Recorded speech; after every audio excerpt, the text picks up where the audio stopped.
본격적인 토론에 들어가겠습니다. 먼저 첫 번째 공통 질문을 드리겠습니다. WHO 세계보건기구가 올해 3월 코로나19 확산으로 세계적 대유행을 선언했고요. 우리나라도 확진 환자가 만여 명이 넘으면서 수많은 인명과 막대한 경제적인 피해를 입고 있습니다. 코로나19 충격으로 인해 주가 폭락, 실물 경제 위축을 비롯한 국가 경제는 물론 지역 경제도 함께 어려움을 겪고 있는데요. 특히 소상공인과 자영업자 등 영세 상인들의 피해가 막심합니다. 코로나19로 위축된 지역 경제를 살릴 수 있는 구체적인 방안을 말씀해 주시길 바라겠습니다. 공통질문의 답변 시간은 각 후보당 1분씩 드리겠습니다. 정의당의 배주임 후보부터 답변해 주시죠.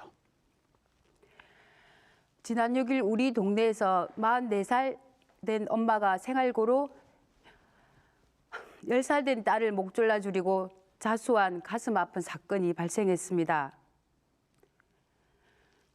저도 아이를 키우는 엄마로서 가슴이 미어집니다.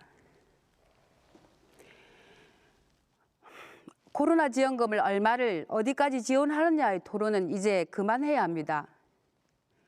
전 국민 1인 100만 원 재난 기본소득 적각 지급해야만 합니다. 아까운 목숨 버리는 일 더 이상 일어나지 않도록 막아야 합니다. 그것이 우리 정치가 해야 할 일입니다. 마무리하시겠습니까? 네. 예. 자, 다음은 더불어민주당의 김정호 후보 1분 드리겠습니다. 답변해 주시죠.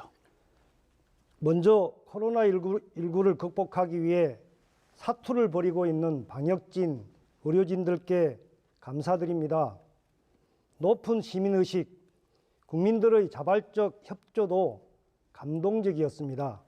국회에서 코로나 추경 11조 7천억 원 통과시켰습니다. 정부는 조기 집행 서둘러야 합니다.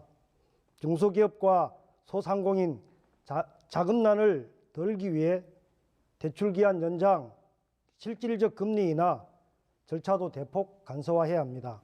정부가 32조 금융지원 확대했지만 추가적으로 지원을 준비해야 합니다.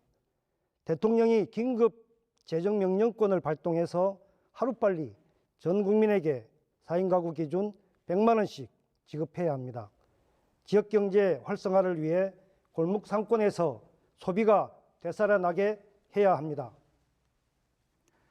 네, 마지막으로 미래통합당의 장기표 후보 답변해 주시죠.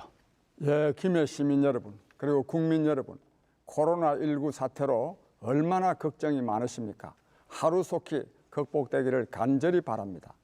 코로나19와 같은 초유의 재난 상황에서는 특정한 대상을 정하지 아니하고 전 국민에게 매월 50만 원 정도의 특별 지원금을 지급하는 것이 저는 옳다고 생각합니다. 그런데 문재인 정부는 건강보험료 기준 소득 하위 70%에게 최고 100만 원까지 지급하려고 하는데 이런 이유로 지금 엄청난 혼란이 지금 빚어지고 있습니다. 이런 식으로 해서는 안 된다고 생각합니다. 그리고 지금 자영업과 소상공인 그리고 중소기업에 1,000만 원의 대출을 해준다고 하는데 이것을 지금 심사 다 해가지고 하려고 하니까 혼란만 가중되고 있을 뿐입니다. 그래서 이런 경우에는 사업자 예, 시간이 마무리됐습니다.